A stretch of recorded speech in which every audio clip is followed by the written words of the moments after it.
everyone, it's Jananie and welcome back to my channel. This story ain't over. Today I am bringing you a video of my top 10 favorite books as of right now. So as you may have noticed, I recently reached 10,000 subscribers here on my YouTube channel, which is so amazing, and thank you guys so much. So I want to commemorate that in some way. So I'm doing multiple videos for that, one of which you are getting today, which is my top 10 favorite books as of right now, one for each 1,000 of subscribers that I have. And I'm also going to be doing another video, which is a 10K Q&A. So today in the comments of this video, I would love it if you would leave me a question that you'd like me to answer in my Q&A. It can be literally about anything. It can be about my channel, it can be about me, it can be about school, it can be like work, like anything you want to know about me, you can ask. And I'd love to hear everything that you guys are curious about, but I'd also like you to comment your top 10 favorite books as of right now as well, because I'm going to tell you mine today, and I'd love to hear if you have some similar or different ones. But with that all aside, thank you so much for 10K. It's just absolutely amazing and incredible. So I'm going to tell you my 10 books that I absolutely love right now. So knowing my indecisive self, I thought it would probably be best if I did these top 10 books not in order of which one I love most, because I cannot pick a top like #1 favorite.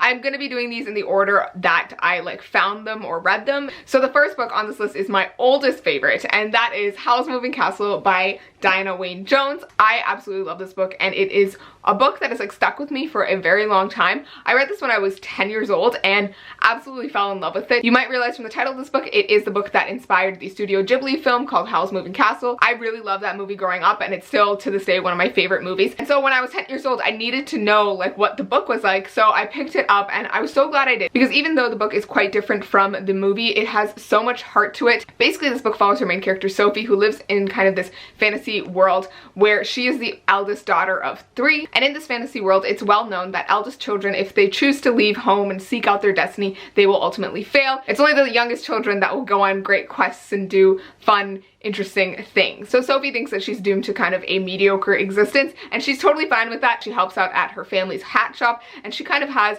this, you know, nice, well-to-do life. But then something happens. So in this world, there are wizards and witches and people with magic and magical objects and things. And so when the wizard known as Howl comes to town in his like great castle known as the Moving Castle, because it floats above the ground. And so when his castle kind of comes by her town and is sitting by the reaches, people are whispering about how the wizard Howl is in town and how he finds and courts young women and places enchantments on them. And so everyone's kind of warned against him, and Sophie ends up meeting him. But after her initial meeting with Howl, she ends up incurring the wrath of the Wicked Witch of the Waste, and the witch ends up putting a curse on Sophie to become an old woman. So Sophie is in the form of an old woman, and she ends up stumbling into Howl's castle again. He doesn't know who she is, and she ends up living there as his cleaning lady. And it is honestly just the weirdest, cutest book on the planet. There is a bit of a love story. It's kind of a middle grade book, but it is one of my favorite things in the world. If you love the movie, definitely give this a try, because it is one of those books that I come back to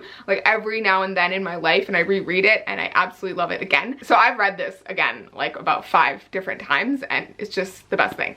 So highly recommend this one. All right, the next book that I have here is one that I think I've talked about before, and that is Perks of Being a Wallflower by Stephen Chbosky.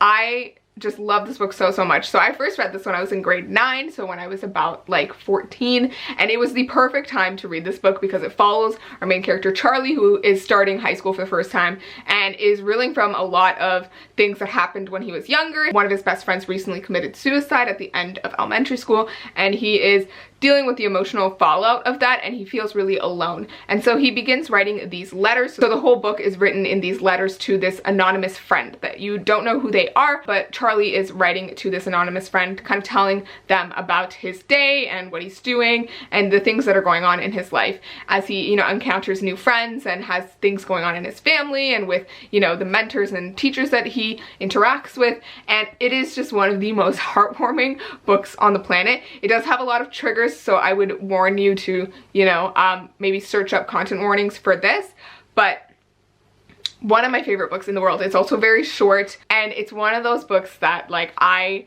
go back to again and again and still love so much. This copy was actually gifted to me by a friend as well who thought that I would like really enjoy it, and I absolutely did. So it also has a special place in my heart because of that. So yes, absolutely love this. And I have seen the movie, and I do not feel like the movie does the book as much justice because there are things that the movie leaves out, especially things to do with like Charlie's family and everything. So I highly recommend going and reading the book even if you didn't love the movie. Okay, the next book that I have here is a well-known fave on BookTube, so you're probably not surprised by this. I've mentioned this in a bunch of other videos, but if you're new to my channel, then here you go. This is the first time I'm raving about Six of Crows by Leigh Bardugo. I just love this book so much. I first read this I think about 4 years ago, so which was around the time that it came out. I remember I actually went to Leigh Bardugo's signing in Toronto for this book, and it was right after I had finished her Grisha trilogy, and I absolutely loved that. And so I picked this up, but I hadn't like read the book yet, and so I went to that signing, and it was one of the like best experiences that I had because she was just amazing. And I ended up being the last person in line, and so she signed my book and she gave me a hug and she gave me a little Inej necklace, and it was one of my favorite things in the world. So Six of Crows, if you don't know, follows 6 different main characters in this fantasy world in this like crazy city called Ketterdam, which has a lot of crime and things going on, and they are trying to pull off this crazy heist for a lot of money, and it involves like magical powers as well and a magical drug as well. It's just a crazy wild time. But the reason I love this book so much is definitely the characters. Every single one of them was like so vibrant, and I cared so much about them. But another reason why I love this book is because it was one of the first times that I saw a South Asian main character, like as a main character on the page, and that was Inej. It's not like explicitly said because this is obviously a fantasy world, but like among the fandoms and in all the artwork, she is always drawn as looking South Asian. So that was just amazing for me, and I just loved her character so much. I also think I really vibed with her personality as well. And I also just love Kaz, even though he's a terrible human being sometimes. I love him so much, and he was one of my favorite book boyfriends. So love this book to pieces. I can't really say if I like this book or Crooked Kingdom more, the second book in the duology, but definitely love this series as a whole, and it will always hold a dear place in my heart. So yes. If you haven't tried this yet, what are you doing? Go pick it up. All right, the next book that I have here is one that you can probably already guess. Like, I know a lot of you are like, this book is probably on her list because she never stops talking about it. But if you're new to this channel, then you haven't heard me rave about this. So I'm very excited about that. But there was a point in like the history of my channel where like when this book came out, I just kept raving about it. So I'm gonna tell you about it today, and that is Warcross by Marie Lu. So if you don't know from all of my many videos, I love Marie Lu's books, especially this series and her Legend series. But I loved this book like the second it came out. Like, I was so excited hearing about the premise of the book, and then when I picked it up, I devoured it in like I think a single day, maybe like a day and a half. But I devoured this because I just enjoyed it so much. This is like a bit of a sci-fi. It's like a near future sci-fi. Follows our main character Amika Chen, who is living in New York, and she's had to take a pause on like her life and like going to college and everything because she has to pay a lot of bills, and she's kind of looking after herself. And amidst all this, there's this crazy viral virtual reality game called Warcross that's kind of taken over the world. And so Amika is a really good player, but like she hasn't made like the leaderboards or anything, that kind of thing. And so when she accidentally hacks herself into a championship game, she ends up gaining the interest of the creator of the game named Hideo Tanaka. He's like really young, and he basically calls her up, tells her to come to Japan because he has a job offer for her. So he wants to enter her as a wildcard draft for the upcoming championships and get her to play on one of the teams in order to go undercover and find a hacker that has hacked into the game and is causing problems. And this book is just so great. I loved it so much. I also really loved the second book in the duology. The second book is called Wildcard, and I just love the series as a whole, but I just really vibed with Amika as a main character. I loved Hideo as well. I loved the romance in the book, and I also just loved like the vibe of this book as well. I love sci-fis, I love games, and it was just everything that I loved in a book form, and it was also just a really quick and fun, exciting read. So yeah, I've read it twice so far now. I reread it when Wildcard came out, and it's just one of my favorite things. So I definitely recommend if you like sci-fi. And even if you don't like sci-fi, I still feel like this is a really fun one to get into if you're not really into the genre. Okay, this next book is also kind of like a sci-fi dystopian, and I've also kind of raved about this one. I read it last year, I think, and it was one of my top favorite books, and it just blew my mind, I think. And this is funny because this is actually the second book in a series, and I distinctly liked this one better for reasons. even though I know a lot of people liked the first one better. But that book is Thunderhead by Neil Shusterman. So this is the second book in the Arc of Scythe series. So the first book was Scythe, I don't know how to say it. This is the second book, Thunderhead, and the third book is coming out this fall. It's called The Toll, and I'm like freaking out because I really want to read it. But yes, so the reason I love this series, basically it takes place in like the far future, and humanity has basically conquered like death and disease, and no one really grows old anymore. You can kind of like revert your age backwards, and so death is not really like a concept that people are really familiar with. Everyone just kind of lives on. And so in order to combat like population overgrowth and all of that, there's a system called the Sides. So they're kind of an organization of people. They're all across the world, and they wear these robes, and they have these like crazy sides, like the sword thingies, and they're basically given the power to kill anyone and a certain like quota of people per year in order to like make sure that not too many people are alive. And so a scythe can visit you at any time and just kill you, and you're done for. And it's just this really interesting concept, and it just blew my mind. But the reason I love this book even more is because there is a character that has like a bigger part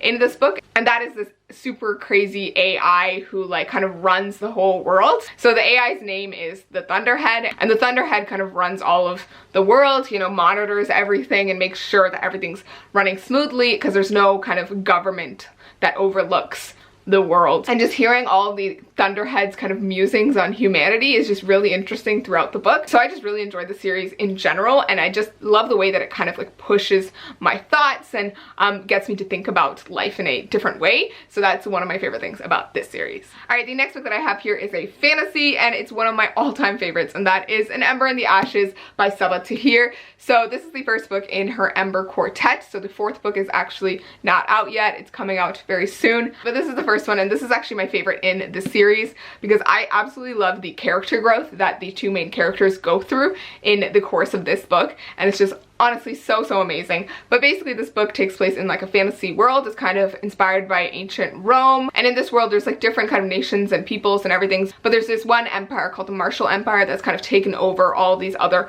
places and peoples, and they're kind of ruining everyone's lives. The Martial Empire kind of has like this apparatus of people called masks, and so they're kind of like trained assassins and generals and that kind of thing. So one of the main characters, Elias, is training to become one of these masks. He's also the son of a crazy high official, but he's chafing under the expectations of the Martial Empire, but he doesn't really believe in all of their values. And then the other main character is Laya. So she is a scholar, so they're kind of a nation of people, or they were the people who inhabited the place that the Martial Empire kind of took over. And so Laya is one of these scholars. They've been run out of their homes and put under the control of the Martial Empire. And so when her brother is taken away and arrested by the Martial Empire because he was suspected of like cavorting with spies and everything, she ends up leaving home and running away and meeting up with some spies. Ends up in a situation where she is an undercover slave for this crazy general at the school for masks where Elias is at. And there's another main character who is Elias's best friend, Helene, who has a bigger part in the later parts of the series.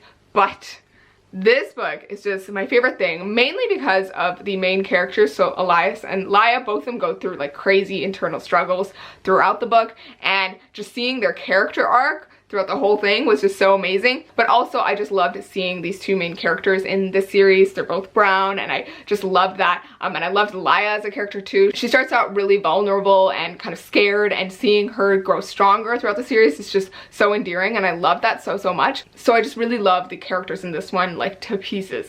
And I just want to see them happy and together and just okay by the end. But I know Sabaa Tahir is gonna like probably murder them all, and I'm just really sad about that. But you know, it's gonna be fine. I'm gonna be okay. All right, this next one is another fantasy, and it is one that was kind of unexpected for me, just because even though I had heard a lot of people like tell me it was great, I'd never heard anyone like tell me what it was about, and so I didn't really know anything going into it. And then I read it, and then I absolutely fell in love, and that book is Strange the Dreamer by Laini Taylor. So this is the first book in a duology. There is a second book called Muse of Nightmares, but I think this one is my favorite out of the two, and I just fell so in love with this the second I picked it up. I actually read it on ebook originally, and I read the second one on ebook as well on my e-reader, and I think I just kind of on a whim decided to start it. And it is a bit of a slower fantasy, but it was just so beautifully written, and I think Laini Taylor's writing is just so gorgeous. But I also really loved the characters in this series because they're so endearing, and they're also just all like special little snowflakes, and I just want everything to be okay for them. But this book basically takes place in this kind of fantasy world. It was different from a lot of high fantasies that I was used to. So the main character in this book is Laszlo Strange, known as Strange the Dreamer, and he was abandoned as a child, and he grows up in this orphanage, and then he ends up working at this library, and he's always been kind of a dreamer at heart. And as a child, he heard these stories of this lost city called Weep, whose name was kind of taken away from it by magic, and so no one knows its real name, and no one really knows where it is anymore, but he's always just loved these legends of the lost city of Weep. And so one day, when a delegation of people comes from the actual lost city of Weep to Laszlo's like hometown, and you know, is looking for people to solve a problem in their city, Laszlo kind of jumps at this opportunity, and he ends up traveling with them back to the lost city of Weep, and encounters a lot of other like really important characters, and they do have a problem that you will find out, but I don't want to spoil anything because it's one of those books that like if you go into it knowing nothing, you will probably love it.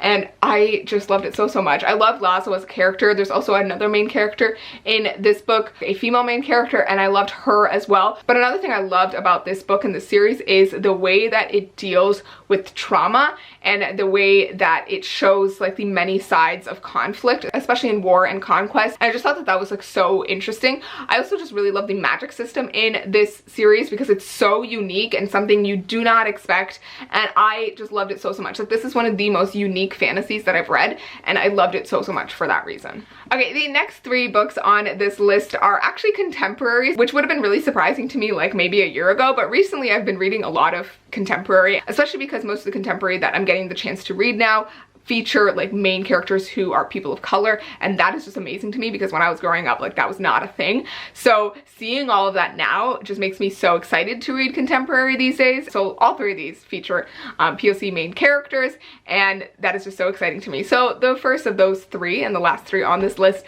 is A Very Large Expanse of Sea by Tara Mafi. I've raved about this book like so many times, and I actually also have a full spoiler book talk for this where I like cover every inch of this book. It's not a long book, but it's a 45-minute book talk. So if you're interested in my full thoughts on this, go check that out, because I, like, to this day, I love that video because I just couldn't contain how much I love this book. But basically this book came out last year, and it's the most autobiographical of Tara Mafi's books.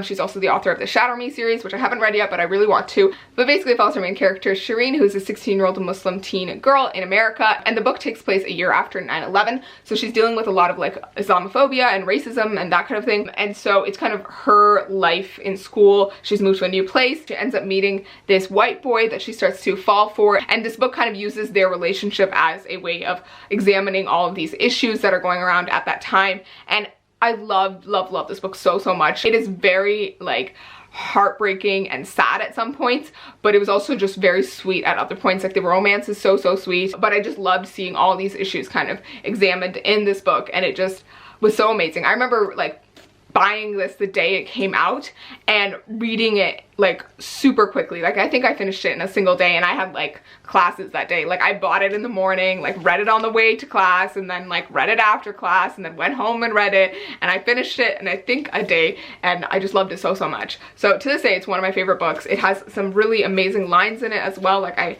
don't sticky books a lot, but like this one was one that I couldn't stop like stopping and being like, oh my god, I love this line, I want to remember this. So there's a lot of parts that I love about this, and just if she wrote another like sequel to this, I'd like be all over that. But I also just love it like as its own thing. So yeah, one of my favorite books in the world. Definitely recommend it. If you haven't picked it up yet, like, go read it, because like this is just everything. All right, the next book that I have here is another contemporary, and I think I read this year or last year, and for the life of me, like, the years are blending together. But I love this book so much. Like, this eviscerated me. Like, I didn't expect to love this as much as I did. I had heard vaguely from like a couple people that they enjoyed it, and it honestly deserves way more love than it is getting. It is also by a Canadian author, I believe, but that book is The Love and Lies of Roksana Ali by Sabina Khan. Basically, it follows our main character, Roksana Ali, who is a like Muslim teen girl living in America, kind of similar to A Very Large Expanse of Sea. But Roksana is lesbian. She does have a girlfriend, and so she hasn't come out to her parents at the beginning of this book, and you know, she knows that they would not vibe with her sexuality. There is a lot of like painful moments in this book where she is faced with a lot of homophobia from people that she really cares about. So when Roksana is caught by her mother kissing her girlfriend, ends up getting taken back to Bangladesh where her family is from, and they're trying to kind of ignore the fact that she's lesbian. And this is just one of those books that like totally blew me away because it really did look at what communities can be like when it comes to children who are not like hetero. And it was just amazing to me that there was an actual book that was like showing this for you, showing this experience that I've seen people go through in cultures that aren't as accepting of non-hetero relationships. This was just so amazing. I loved Roksana. She was an amazing character. There's also some really amazing side characters, but I also loved that this book showed the nuance of this situation. Although there were people in her family and her like people close to her who were totally against her sexuality, there was other people who she, you know, didn't expect to support her who did. And you know, it was just so heartwarming to see that. And I honestly love this so much, but I will say like this can get kind of triggering, so definitely be careful with this one. But I just loved it so much, and it's just like one of those intense crazy reads that I walked away with feeling like I had gained so much. Okay, and the last book that I have on my top 10 favorite books as of right now, which is I believe September 2019, because the days are blurring together, but anyways, it's September 2019. So this is actually an ARC copy of a book that's coming out later this month,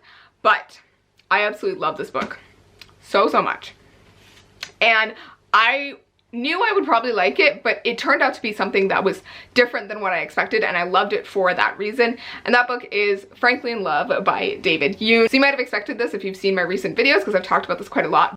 But I received an ARC of this from Penguin Teen, and I'm like so glad they sent it to me early because I was anticipating this for the longest time, and then I finally picked it up. And I went into this because it was marketed this way. I went into this thinking that it was going to be mostly like a rom-com-y book, like really a romance kind of thing. But this was honestly so much more than that. I feel like if anything, the romance was the like least strongest part of the book. It was like, I love this book not because of the romance, but because of the relationship that Frank has with his family and with his identity and the things that he goes through within this book. But basically this book follows the main character, Frank Lee, who is this Korean American boy who is struggling with his identity, his dual identity of being Korean and American, and what that means, and you know, the expectations that his family has for him and what other people have for him. And so when he ends up like falling for this white girl at his school and he wants to date her, he ends up concocting this plan with his fellow Korean friend to fake date her. Her name's Joy, in order to really date his white girlfriend, because both of them know their respective parents would be totally against them dating someone who's non-Korean. But then him and Joy kind of end up falling for each other, and then that complicates things. And I thought that the romances were cute and everything, and like I loved the relationship that Frank had with Joy. I think there was something really strong about that. But I honestly just love this book so much for what Frank goes throughout the course of this book. And there's a lot of side characters that I really loved in this book as well, but I just loved how much like I related to a lot of parts of this book. Frank was a child of immigrants, and I am also a child of immigrants, so there's also that kind of nuance to this book, and I loved it so much for that reason. So yeah, I just loved seeing this POC rep. I also just loved that it was an own voices rep, so there was a lot of nuances to the way that David Yoon was kind of treating this situation, and also, you know, showing how like Frank's Korean parents could be super racist at times, but also they were dealing with a lot of other things as well. And so I just loved the whole thing altogether. I definitely recommend it. So when it comes out, please go pick it up because it was great. All right, so those are all the books that I want to share with you today. I ended up rambling a lot about each of these because I love them so much. And I really hope that you will pick up at least one or two or maybe all of them because I love them so much. Also, thank you so much for 10K. Please be sure to leave me a question for the Q&A if you would like me to answer it. But I'd also love to hear your thoughts on my top 10 books as of right now. I'd love to hear if any of these are your favorites as well. If you like totally didn't like one of these books, like let me know. I'd love to hear the difference in opinion. I'd also just love to hear what your top 10 favorite books are as of right now, because I just love hearing everyone's favorite things. So thank you so much for watching. Thank you so much for 10K, and I'm just really happy with where things are right now. So yes, I hope you enjoyed this video, and I will see you in my next one. And please remember that this story ain't over. Bye.